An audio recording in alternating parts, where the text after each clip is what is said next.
The Dark Scrolls. He sat alone in a dimly lit chamber, the flicker of candlelight casting dancing shadows across his face. You could sense something rotten in the air, an overpowering stench mixed with the musk of desperation. He lifted the spoon, tasted the potion meant to fuel his virility, and instantly felt the cold grip of betrayal at the back of his throat. That moment marked the beginning of the end for King Ferdinand II of Aragon, later of Spain. A man whose power masked a turbulent private life teetering between ambition and obsession. Ferdinand's public image was that of a builder of empires. He had united Castile and Aragon through marriage to Queen Isabella I. Together they funded Columbus, expanded Christian rule, and created the terrifying Spanish Inquisition. To most of Europe, he was a monarch of strategy and faith, feared and admired in equal measure. But behind the silk curtains and the polished throne was a man driven not by statesmanship alone, but by fear of impotence, obsession with legacy, and a craving for dominance that blurred the lines between political ambition and personal perversion. When Isabella died in 1504, it wasn't just grief that consumed Ferdinand. It was dread. The children they had were either dead, mad, or female. His grip on Spain, his entire life's work, was slipping through his fingers like sand. To tighten it, he married Germaine of Foix, a young French noblewoman nearly 35 years his junior. She was vibrant, politically advantageous, and, most crucially, still of childbearing age. All that stood between Ferdinand and the permanent consolidation of Spain was a son, and for that, he needed his aging body to obey. The court whispered behind thick doors. "He is too old. He cannot perform. She will tire of him and bear another man's child." But no one dared speak openly. Power cloaked him. Even in weakness, he was dangerous. Yet Ferdinand knew. He had once been vigorous, even lustful, but now he trembled after walking down a corridor. His physicians offered herbs and tinctures. His alchemists concocted brews infused with ground antlers and aphrodisiac bark. Nothing worked. His fear turned to obsession, and that obsession opened the door to his downfall. The story of the potion is one of the most quietly sinister moments in Spanish royal history. According to several sources, Ferdinand's advisors, perhaps even Germaine herself, insisted he try an especially potent brew said to invigorate the flesh of the nearly dead. The ingredients read more like a witch's bargain than medicine. Bull's testicles, wine boiled with venomous herbs, perhaps even traces of Spanish fly, a beetle-derived aphrodisiac notorious for its toxicity. That night, Ferdinand took it, not as a king, but as a desperate man clawing for youth. The result was almost immediate. He vomited. His pulse raced, then slowed. His skin turned pale. Within hours, he could no longer walk unassisted. Within days, his heart swelled and his legs retained water. Dropsy, they called it. But many at court had another word: poison. Some blamed Germaine. It was no secret she was frustrated by his weakness.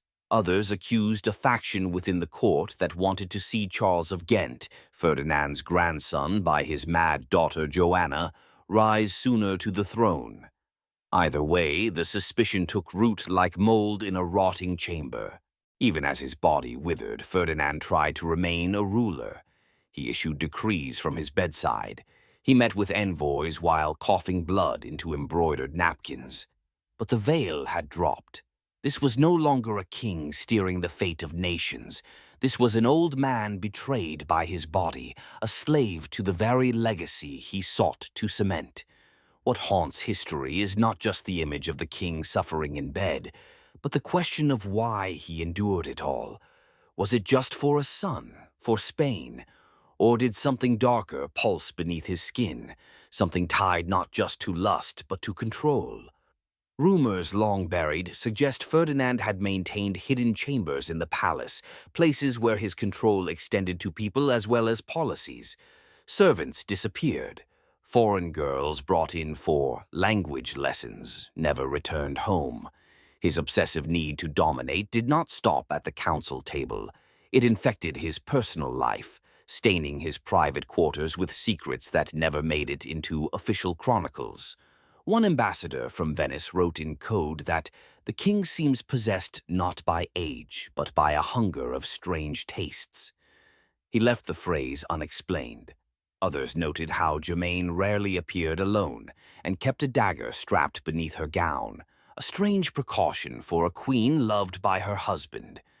And then there were the portraits. After Ferdinand's death, several painted panels were discovered hidden in the back chambers of a monastery he had patronized.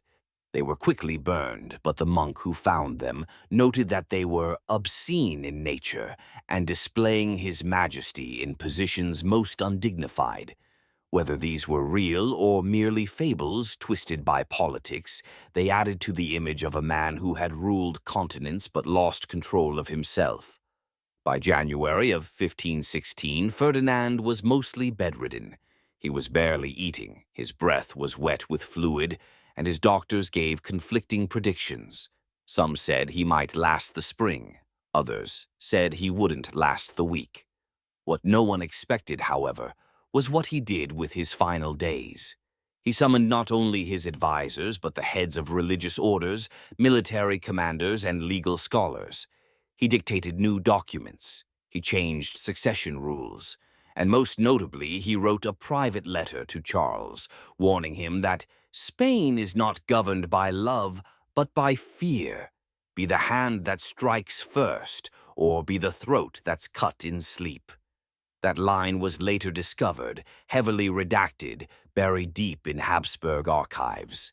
By the time the candlelight dimmed for good on Ferdinand's final night, he was surrounded only by silence. Germaine did not weep. The courtiers stood still, uncertain whether they were witnessing the death of a king or the final act of a man whose thirst for power had led him down corridors even darker than history dared record. When Ferdinand's body was finally laid to rest in the royal chapel of Granada, it wasn't grief that filled the air. It was unease. His funeral was grand, yes, attended by nobles, clergy, and foreign dignitaries, but behind their cloaks and ceremonial expressions lay a tension no incense could mask. People weren't mourning a king. They were calculating the aftermath of his death.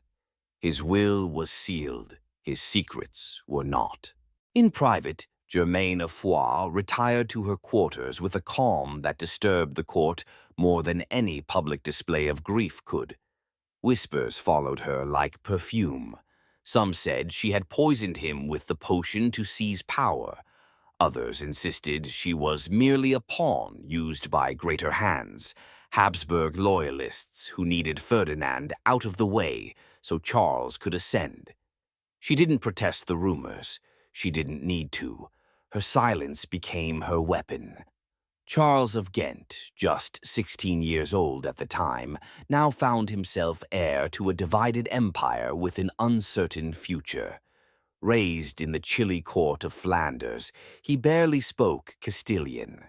The Spanish nobility eyed him with suspicion, the clergy feared his Flemish advisors, and the people remembered Joanna, the mad queen, still alive, locked away, muttering in halls no one dared approach after dark.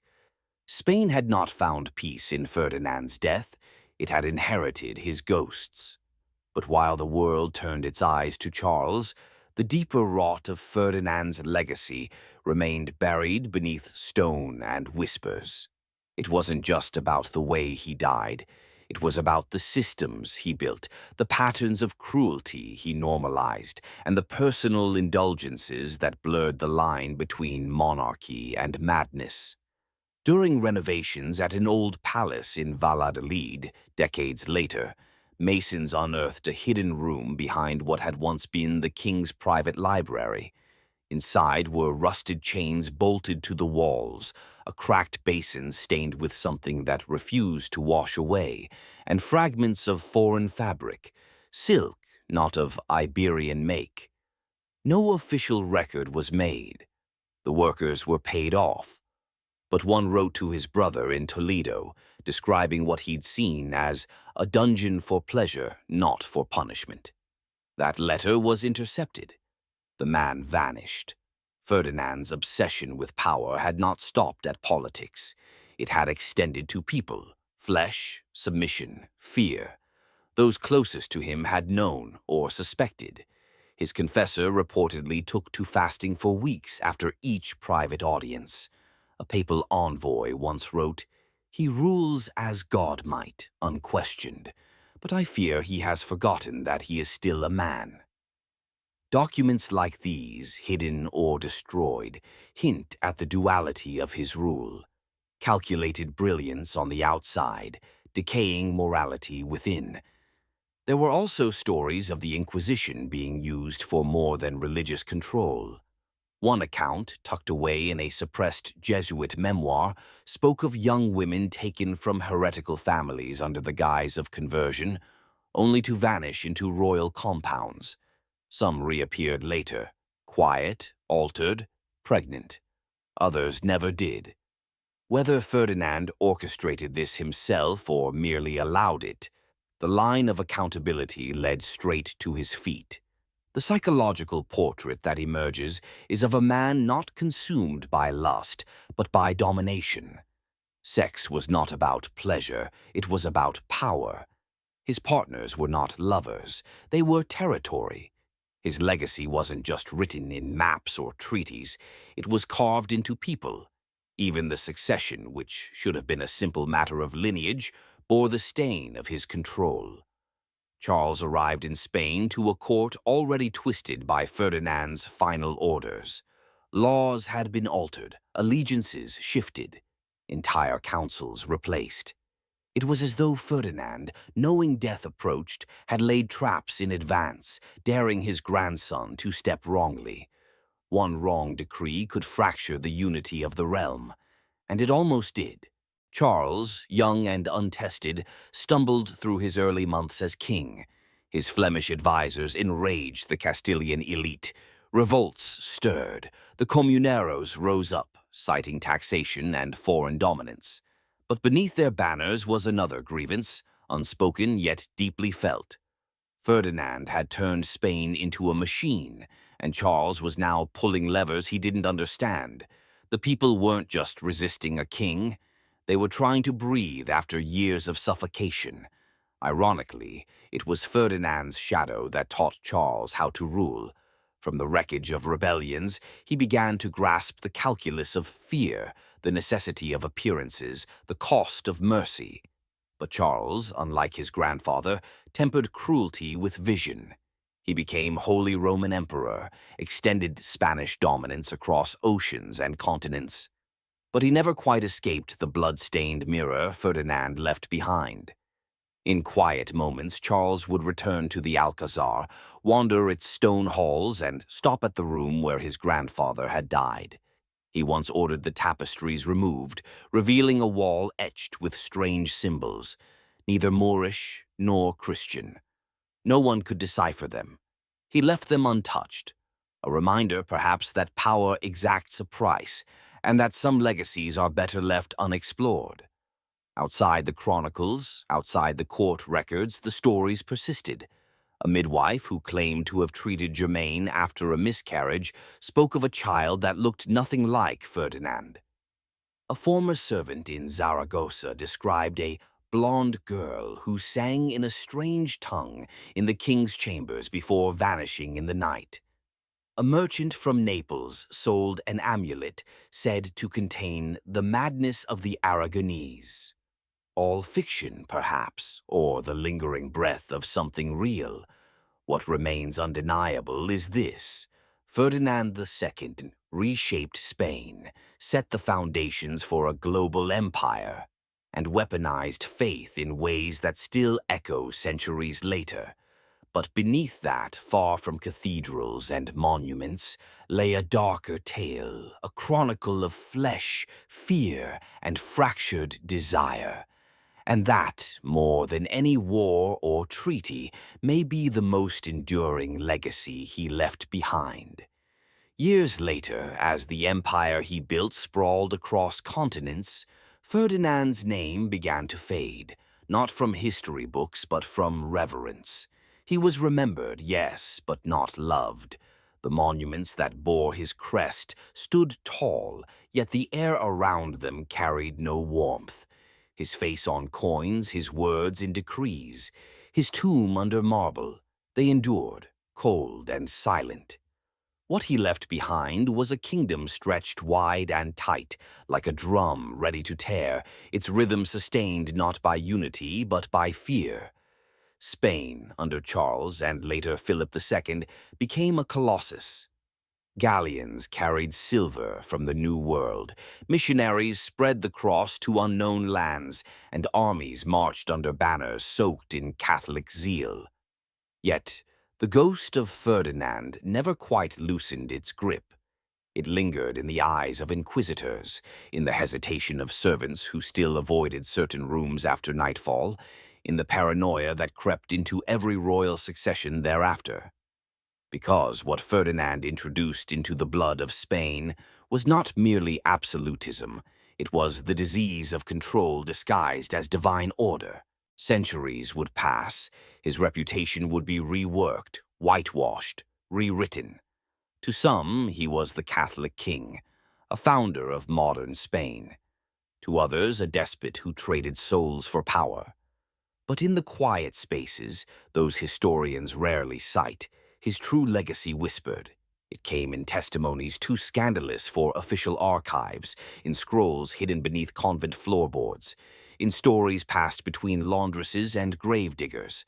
There is a letter housed today in a private Belgian collection, attributed to a nun who served at the royal palace during Ferdinand's last decade.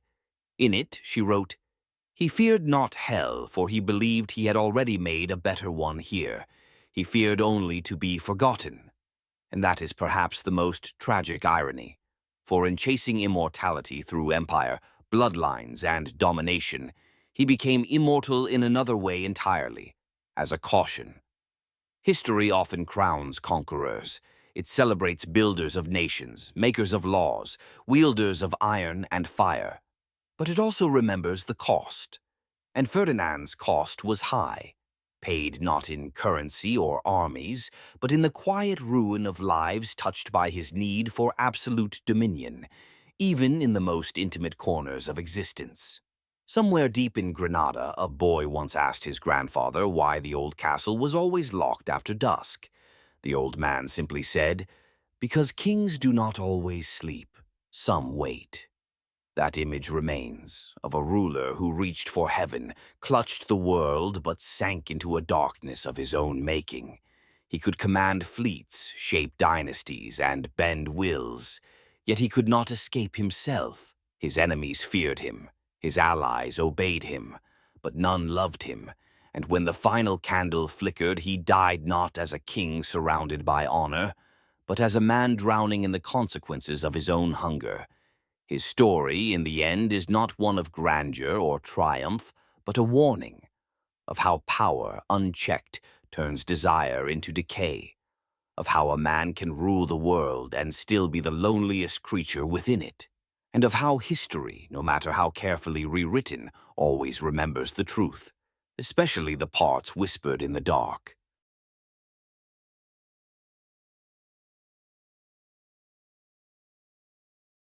Thanks for watching. Subscribe for more.